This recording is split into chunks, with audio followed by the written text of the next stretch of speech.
On May the 25th, 1720, the Grand Saint-Antoine entered the port of Marseille, carrying a cargo of cotton and silk from North Africa. Two of the crew were carrying something else: the bubonic plague.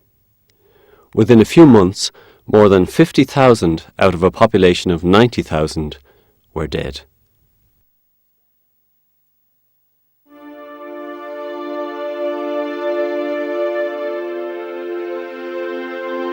Civilization in Western Europe emanated from Marseille, when settlers from Phocaea in Greece arrived there about 600 BC. In those 25 centuries, this great seaport had never seen calamity on such a scale as the plague of 1720. At one stage, 2,000 unburied bodies lay stretched out between the cathedral and the water. Touching them was too risky.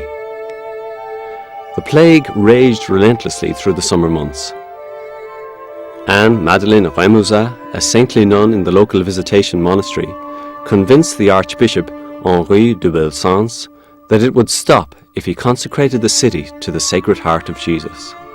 To consecrate literally meant to set aside for or dedicate to God.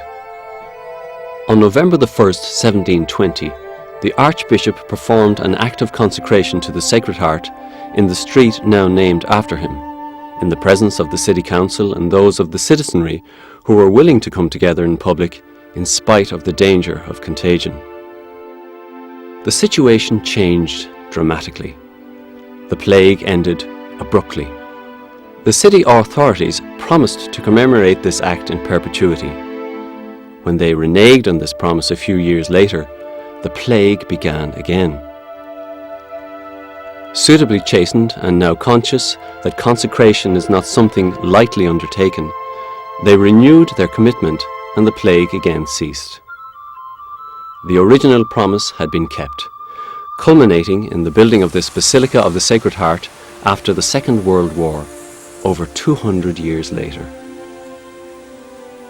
The history of Sacred Heart devotion, from its origins on Calvary and its flowering in France, are recorded in the art and decor of the Basilica.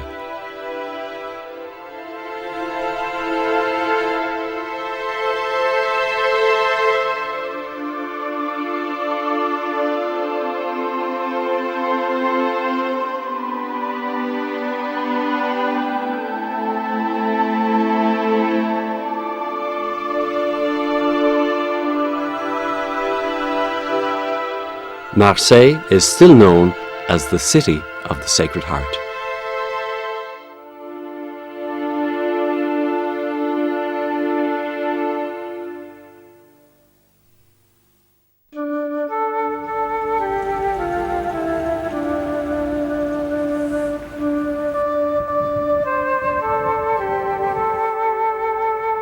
It was a little-known town in the Charolais area of France, Paray-le-Monial, that became the cradle of devotion to the Sacred Heart in modern times. Every year, hundreds of thousands of people from all over the world come here on pilgrimage.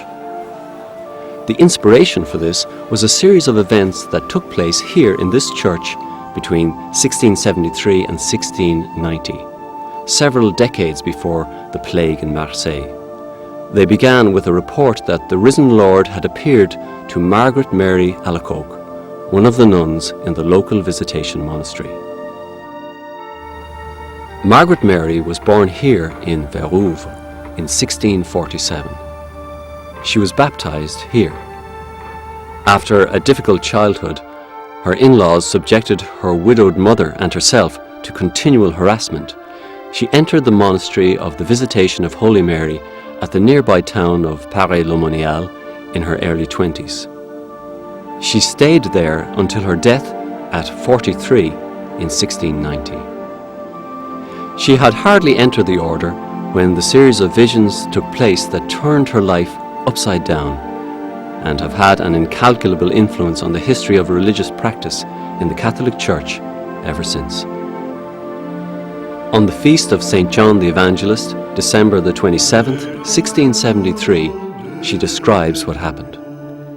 One day, having a little more leisure, I was praying before the Blessed Sacrament when I felt myself wholly penetrated with that divine presence, but to such a degree that I lost all thought of myself and of the place where I was, and abandoned myself to this divine Spirit, yielding up my heart to the power of His love. He made me repose for a long time upon His sacred breast, where He disclosed to me the marvels of His love and the inexplicable secrets of His sacred heart. It seems to me that this is what He said: "My divine heart is so inflamed with love for all humanity, and for you in particular, that being unable any longer to contain within itself the flames of its burning love, it has to spread them far and wide through you, and manifest itself to all the people, in order to enrich them with the precious treasures which I make known to you, and which contain graces of sanctification and salvation necessary to withdraw them from the abyss of perdition." 3 more similar visions were to come. The most celebrated came about 2 years later in 1675, during the week after the feast of Corpus Christi. Then showing me His divine heart, He said, "Behold this heart which has loved all men and women so much, that it has spared nothing, even to exhausting and consuming itself, in order to reveal to them its love. And in return I receive from the greater number nothing but ingratitude, by reason of their irreverence and sacrileges, and by the coldness and contempt they show me in this sacrament of love." The Lord then asked that the Friday after the octave of Corpus Christi be set aside for a special feast to honour His Sacred Heart. The faithful were to receive communion on that day and make reparation to His Sacred Heart by a solemn act. This was intended to make amends for the irreverence and disrespect it had received during the time it had been exposed on the altars. The Lord continued, "I promise you that my heart shall expand itself to shed in abundance the influence of its divine love upon those who shall thus honour it and cause it to be honoured." Margaret Mary was herself suspicious about the authenticity of these visions. She was reluctant to talk about them. A Jesuit priest, Claude La Colombière, was appointed chaplain to the monastery around this time. She confided in him. He concluded that her visions were authentic. They added nothing to the message of the New Testament. They simply emphasized the love and mercy of God. The consoling message that sinners would find in the Sacred Heart, an infinite ocean of mercy, contrasted with the contemporary stress on the divine justice. As a consequence of the revelations, Margaret Mary and Claude did something on June the 21st, 1675, which was a new departure in the Church. Together, they consecrated themselves to the Sacred Heart at the express wish of Jesus Himself. Until then, people did not consecrate themselves any more than they baptized themselves. In the New Testament, the only instance of self-consecration is that of Jesus at the Last Supper. In subsequent centuries, the consecration of persons was an episcopal prerogative, not a personal initiative. Only a bishop consecrated a virgin, a king, or another bishop. The personal option for a more committed Christian life was known simply as imitation or following of Christ.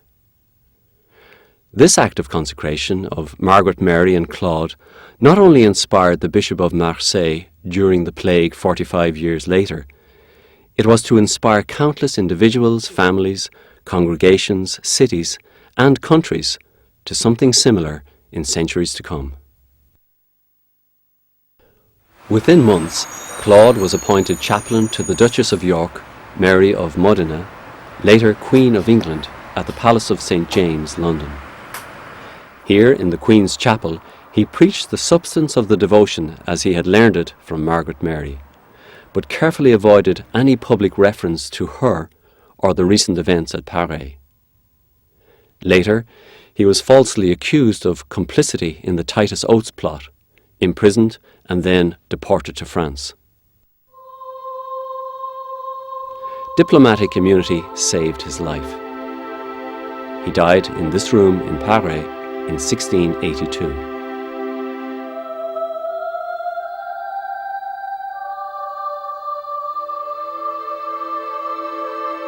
His personal diaries, published after his death, but in the lifetime of Margaret Mary, provided the basis of the devotion to the Sacred Heart in the future. Margaret Mary intimated to those around her that the devotion would only begin to flourish after her death.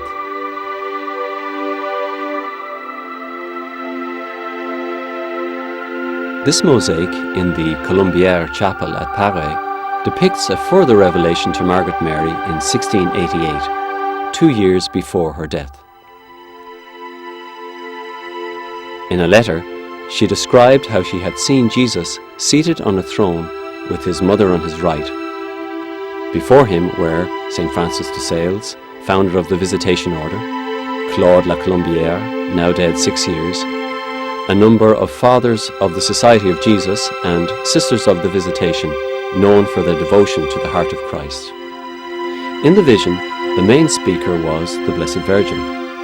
Margaret Mary wrote, Turning to the good Father de la Colombière, this Mother of Goodness, pointing to the Divine Heart, said, As for you, faithful servant of my divine Son, you have a great share in this precious treasure. For if it is given to the daughters of the Visitation to know and distribute it to others, it is reserved to the Fathers of your society to show and make known its utility and value, so that people may profit from it by receiving it with the respect and gratitude due so great a benefit. In proportion as they give him this pleasure, this divine heart, source of blessings and graces, will shower them so abundantly on the works of their ministry that they will produce fruits far beyond their labours and expectations, and this too for their own personal salvation and perfection. At first, Claude's colleagues in the Society of Jesus showed little enthusiasm for the devotion.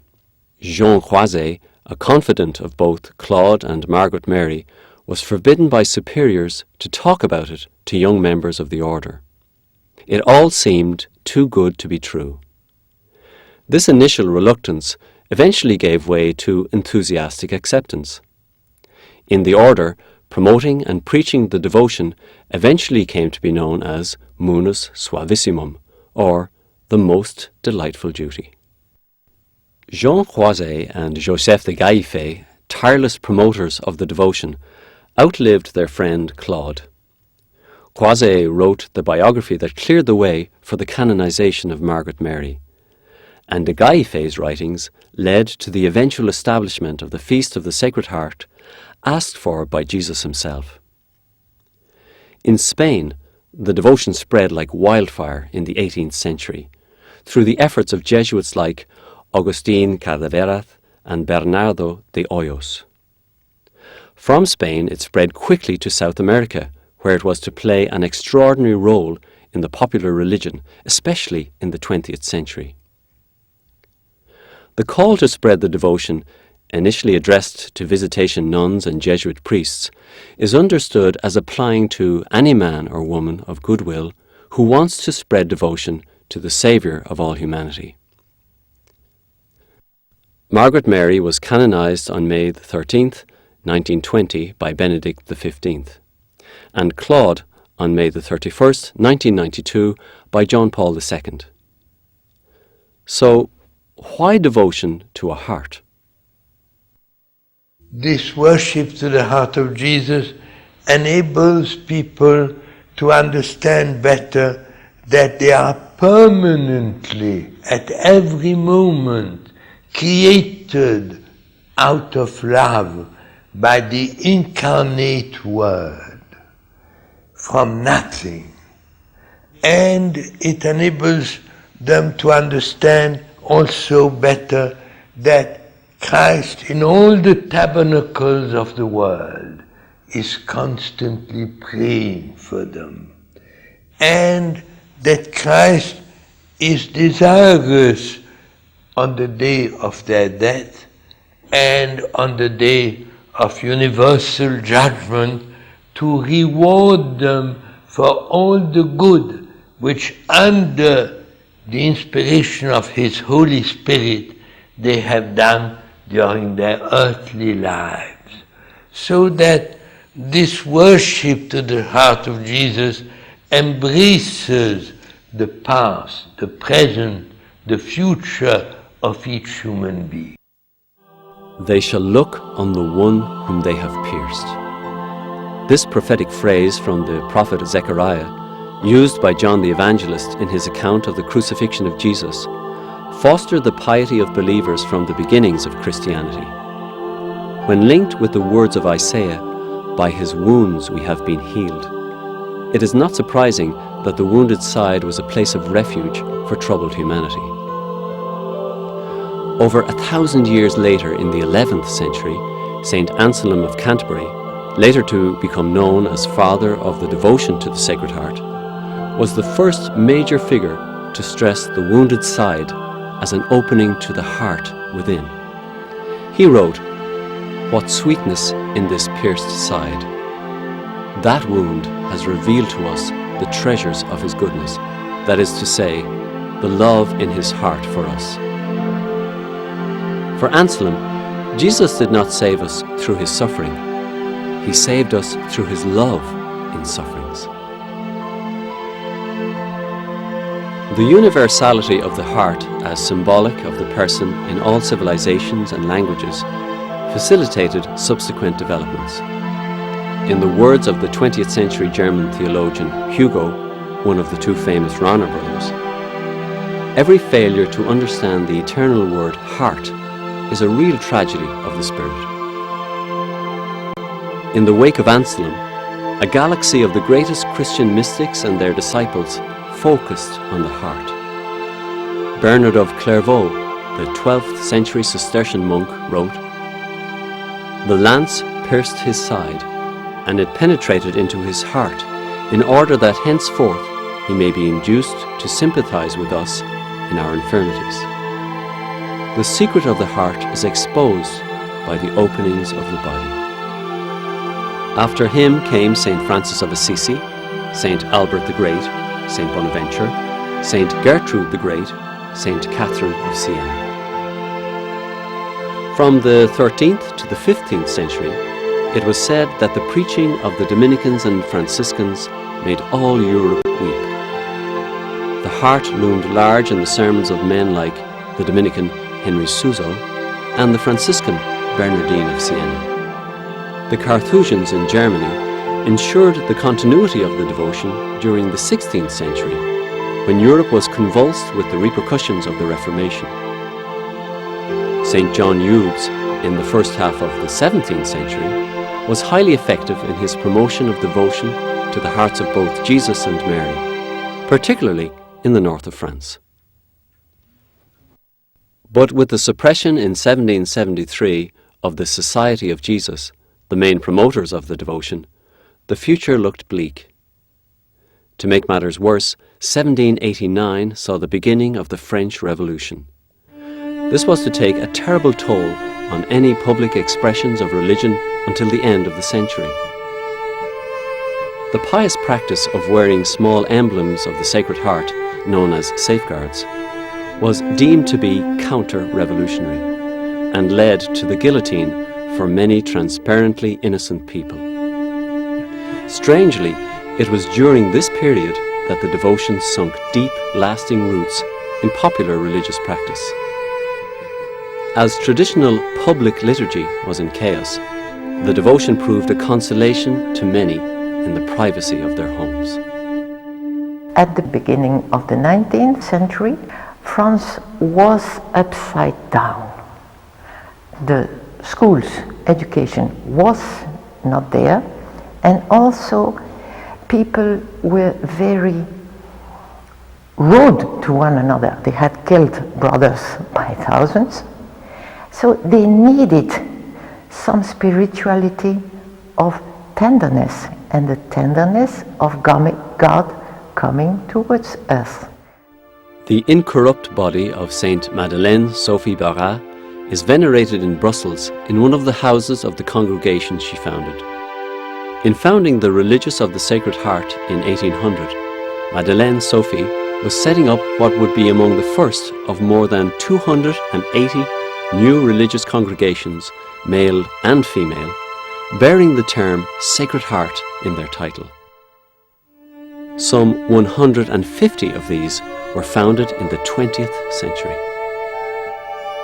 Sometimes people think she had only the spirituality of the Jesuits. The Jesuits who were the godfathers of the devotion in different places. But she also has much of the École Française. And her spirituality is very tender. Cardinal de Bérulle, Charles de Condren and Jacques Ollier, founders of the École Française, or French school, explored with great sensitivity the implications for daily life of St. Paul's doctrine of the mystical body of Christ. St. Thérèse of Lisieux, reflecting on this truth, would one day write, "If the Church was a body composed of different members, it couldn't lack the noblest of all. It must have a heart, and a heart burning with love." During the 19th century, many of the religious orders, both old and new, stressed the element of personal consecration to the heart burning with love. This spirituality of consecration produced a variety of apostolic initiatives, all marked by extraordinary missionary zeal and heroism. One of the most striking must be the case of Father Damien of Molokai, a Belgian-born member of the Society of the Sacred Hearts of Jesus and Mary. His whole courageous life on an island near Hawaii was an expression of his love for the Sacred Heart and his beloved lepers. This led to his leaving himself vulnerable to the disease. He eventually did contract leprosy and suffered the consequences. The day he died of it in 1889, he said, "How sweet it is to die a son of the Sacred Heart." Robert Louis Stevenson, the eminent Scottish novelist and Presbyterian, leapt to his defence when some of his own co-religionists suggested that Father Damien had contracted leprosy through sexual misconduct. Father Damien was beatified by Pope John Paul II. In 1844, at Valls in France, the Jesuits, established again at the end of the First Napoleonic era, launched the Apostleship of Prayer. Initially, this movement was aimed at encouraging young Jesuits to persevere in their long preparation for priesthood by consecrating their studies to the Sacred Heart. Today, it inspires millions of men and women around the world to consecrate their daily activities to the Sacred Heart, confident that this will bring divine blessings on all their undertakings and be a source of help to others. In 1898, the founder of the Pioneer Association, Father James Cullen, an Irish Jesuit, conceived the notion of a consecration of total abstinence from alcoholic drink in honour of the Sacred Heart. He saw this as a form of reparation for the deplorable consequences of excessive drinking in society, which added a penitential dimension to their prayer. This movement, initially inspired by the Apostleship of Prayer, attracts hundreds of thousands of men and women from all walks of life around the world, who pray daily to the Sacred Heart for the victims of dependence on alcohol or drugs. Another of Father Cullen's initiatives was The Messenger of the Sacred Heart, a publication still flourishing after 100 years. Devotion to the heart of Christ loomed large in the life of Charles de Foucauld. Born in Strasbourg in 1858, his life of poverty and solitude in North Africa has inspired many others to a similar lifestyle. Now known as Charles of Jesus, he gave very little evidence of holiness in his early life. As a young officer in the French army, he was cashiered for insubordination. Against regulations, he insisted on keeping a mistress in the barracks. Sometime later, in Paris, after confessions in the Church of St. Augustine, his life changed dramatically. He gave away all he owned and went to live in the Holy Land. After working for some years in the garden of a convent at Nazareth, he consecrated himself to a penitential life in the Sahara Desert. In December 1916, he died heroically at the hands of nomads. The large emblem of the Sacred Heart that he always wore on his breast was a symbol of his consecration. Sacred Heart devotion may have begun in the rarefied atmosphere of a contemplative monastery, but it was destined to become a feature of life in ordinary homes around the world. On all 5 continents, millions of these homes have been consecrated to the Sacred Heart, thanks to the untiring efforts of Father Matteo Crowley Bevet, son of a Peruvian mother and an English father. For half a century, he promoted the practice of what he called the enthronement of the Sacred Heart in the home. He began his work in 1907 after a miraculous restoration of his health in the chapel at Paray-le-Monial, and with the encouragement of Pope St. Pius X. A member of the same congregation as Damien of the Lepers, Father Matteo carried on his punishing schedule of travel and preaching in several languages with heroic dedication until his death in 1960. In the mural behind the main altar in the Visitation Chapel at Paray, Charles of Jesus and Father Matteo are the only 20th century personalities featured among the great lovers of the Sacred Heart of earlier centuries. After the original revelations to Margaret Mary, the mills of God ground very slowly. It was nearly 2 centuries before the divine request to Margaret Mary for a special feast day was realized.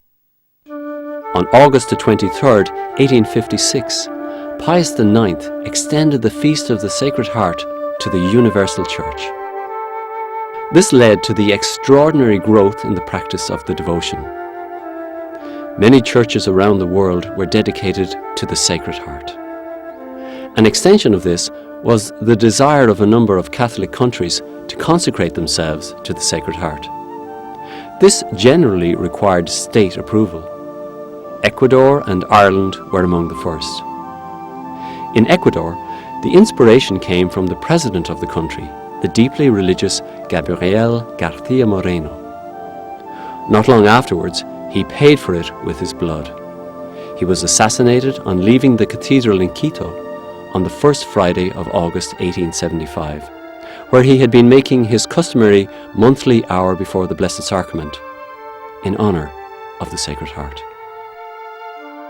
In Ireland in 1873, a period when there was no independent national government, the bishops, with the enthusiastic support of the people, took it upon themselves to consecrate their country to the Sacred Heart. In France, such a public act required some form of official state approval.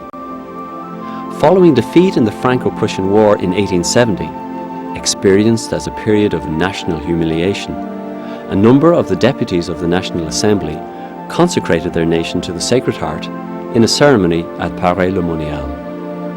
This eventually led to the formal approval by a parliamentary majority for the construction of the great Basilica of the Sacred Heart at Montmartre in Paris, the inspiration of 2 laymen, Alexandre Le Gentil and Hubert Rouault de Fleury. The towering white edifice, one of the best-known landmarks in the world, originally represented a French desire to commit themselves more authentically to their Christian vocation. By the time it was actually consecrated, half a century later, in 1919, the Basilica had come to represent the importance of prayer and penance, not only for France, but for the whole world.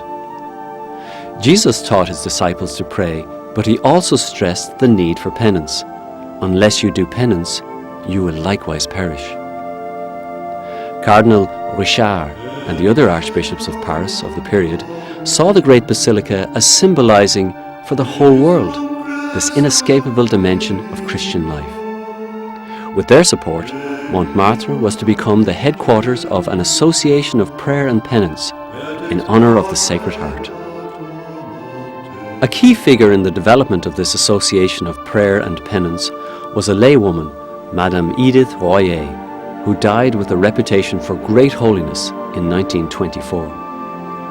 The mother-in-law of the philosopher Maurice Blondel, her revelations of the Sacred Heart, similar to those of St. Margaret Mary 2 centuries earlier, were the subject of an exhaustive diocesan examination during her lifetime and accepted as genuine. This statue of the Sacred Heart with arms outstretched, based on revelations to Madame Royer in her home at Saint-Romy, Côte d'Or, now a Byzantine Rite Carmelite convent, was first produced and placed on the main altar of her parish church in 1878. It would influence the subsequent iconography of the Sacred Heart in the Basilica of Montmartre and elsewhere around the world. The now traditional image of Jesus pointing to his own heart, associated with St. Margaret Mary, was to be complemented by one where he extends his arms in appeal to the whole human race. It is now our turn to reciprocate his love.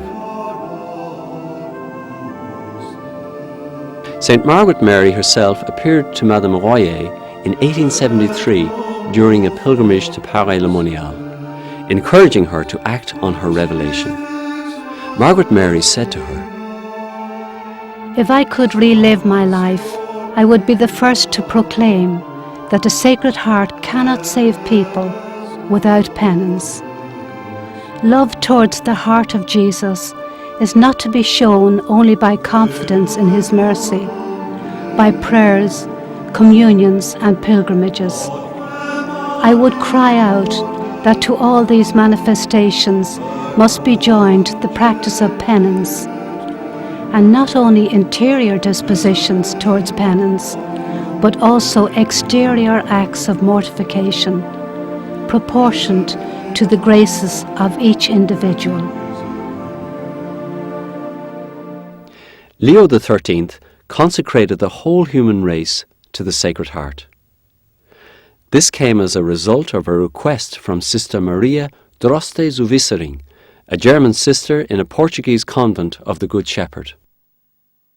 Now beatified as Blessed Maria of the Divine Heart, the Lord made known to her his desire to have the entire universe consecrated to the Sacred Heart, which she was to communicate to the Holy Father. After some hesitation, the message was received as genuine. This resulted in the encyclical Annum Sacrum and the consecration of the universe to the Sacred Heart by Leo XIII on June the 11th, 1899, the Sunday after the Feast of the Sacred Heart. The great promoter of justice in social affairs and author of Rerum Novarum considered this the most important act of his long pontificate. Blessed Maria did not live to see the fruits of her efforts. She died in excruciating agony at 3 o'clock on the eve of the feast day. In the image of the Sacred Heart, Leo XIII saw an icon for the future, comparable to the cross seen in the sky by Constantine in the 4th century. In his encyclical he wrote, "When the Church, in the days immediately succeeding her institution, was oppressed beneath the yoke of the Caesars, a young emperor saw in the heavens a cross which became at once the happy omen and cause of the glorious victory that soon followed. And now, today, behold, another blessed and heavenly token is offered to our sight, the most Sacred Heart of Jesus, with a cross rising from it and shining forth with dazzling splendour amidst flames of love. In that Sacred Heart all our hope should be placed, and from it salvation is to be confidently sought." Leo XIII directed the faithful to pray to the heart of Jesus, King and centre of all hearts. This gave birth to a growing devotion in the early decades of the 20th century to the heart of Jesus as universal King. Pius XI saw in this development an antidote to the rising totalitarianism following World War I. In 1925, he established a new feast of Christ the King. He directed that the act of consecration first offered by Leo XIII on the Feast of the Sacred Heart was to be renewed annually on the Feast of Christ the King, ensuring the link between the two devotions. In his letter Miserentissimus Redemptor, written in 1928, he described devotion to the Sacred Heart as the very summary of our religion. If practiced, it will most surely lead us to know intimately Jesus Christ and will cause our hearts to love more tenderly and imitate him more generously. Perhaps the most famous of all the Sacred Heart encyclicals is Haurietis Aquas, written in 1956 by Pius XII, to mark the centenary of the extension of the Feast of the Sacred Heart to the universal Church. In this encyclical he writes, "It is altogether impossible to enumerate the heavenly gifts which devotion to the Sacred Heart of Jesus has poured out on the souls of the faithful, purifying them, offering them heavenly strength, rousing them to the attainment of all virtues." Pope John XXIII, in an entry in his journal December 1903, writes, "Every time I hear anyone speak of the Sacred Heart of Jesus or of the Blessed Sacrament, I feel an indescribable joy. It is as if a wave of precious memories, sweet affections, and joyful hopes swept over my poor person, making me tremble with happiness and filling my soul with tenderness."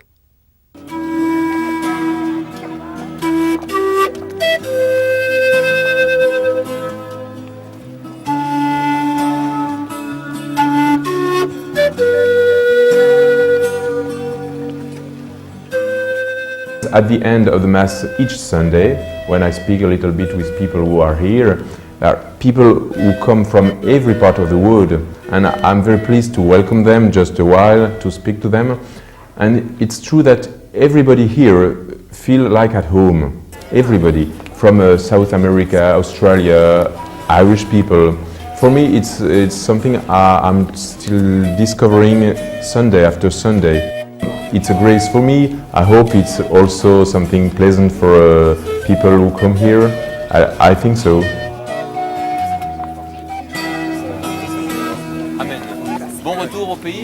In June 1966, Paul VI wrote in a message to the 31st General Congregation of the Jesuits, "Mystical understanding came to contemplate him in the heart. It has made devotion to the Sacred Heart the fiery furnace and symbol of Christian devotion and activity for modern people, who value feelings and psychology, and are always oriented towards the metaphysics of love."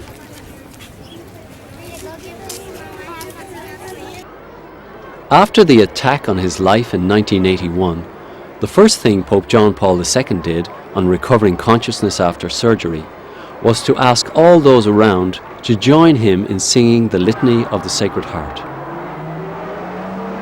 Devotion to the Sacred Heart was an integral part of the lives of many of the lay people and religious he beatified or canonized.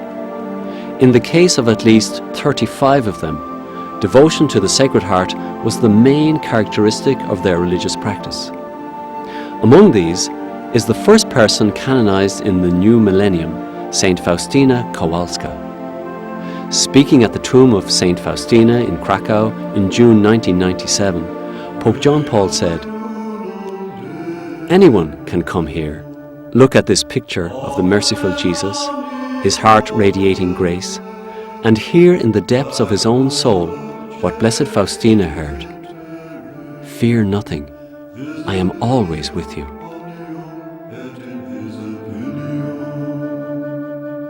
Pope John Paul encouraged Jesuits and others to continue promoting enthusiastically the cult of the Heart of Christ. "I desire that you pursue with persevering action the spread of the genuine cult of the Heart of Christ, and that you be always ready to lend effective help to my brothers in the episcopate in order to promote this cult everywhere, taking care to find means most appropriate to present it and put it into practice, so that people of today, with their mentality and their sensitivity, may find in it the true response to their questions and expectations. Pope Benedict XVI, before his election to the papacy, wrote, "The language of the heart encompasses 1,000 local dialects, 1,000,000 accents. Devotion to the Sacred Heart impels the Christian to an inventive charity, a charity ready to explore every dark and treacherous place in search of the lost sheep." Shortly after becoming Pope, in a message to pilgrims, he said, "Practicing devotion to the Sacred Heart of Christ means adoring that heart, which after having loved us to the end, was pierced by a spear, and from high on the cross poured out blood and water, an inexhaustible source of new life."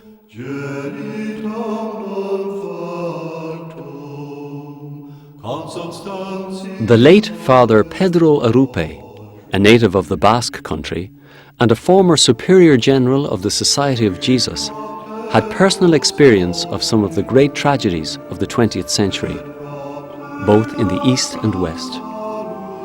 During his student days, he experienced the trauma of the Spanish Civil War, and as a priest was living in Hiroshima, 5 miles from the epicenter of the explosion, the day the atomic bomb fell.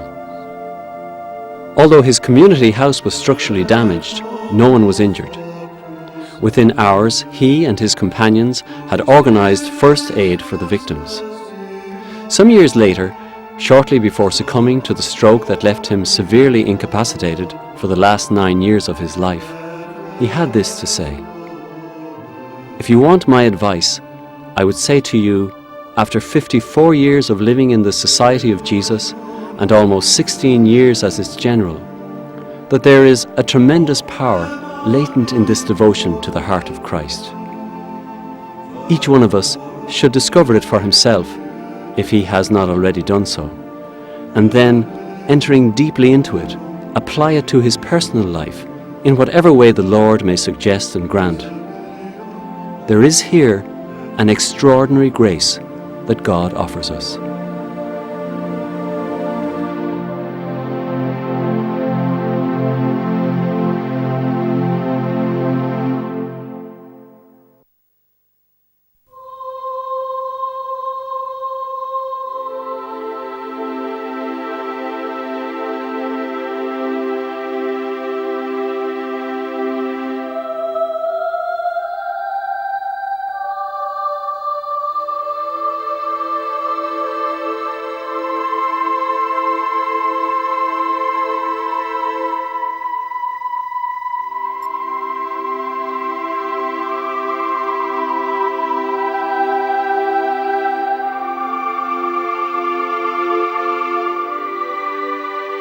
Saint Margaret Mary composed this prayer of consecration shortly after receiving her first revelations from the Sacred Heart.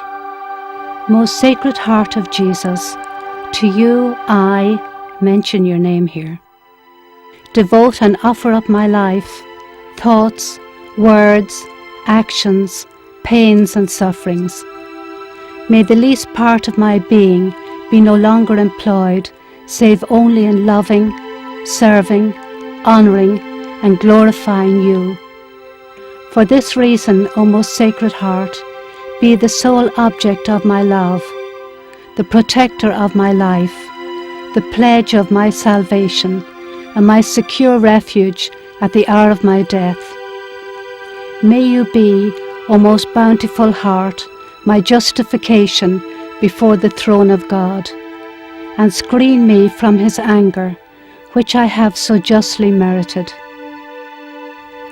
In you I place all my confidence, and convinced as I am of my own weakness, I rely entirely on your bounty. Annihilate in me all that is displeasing and offensive to your pure eye.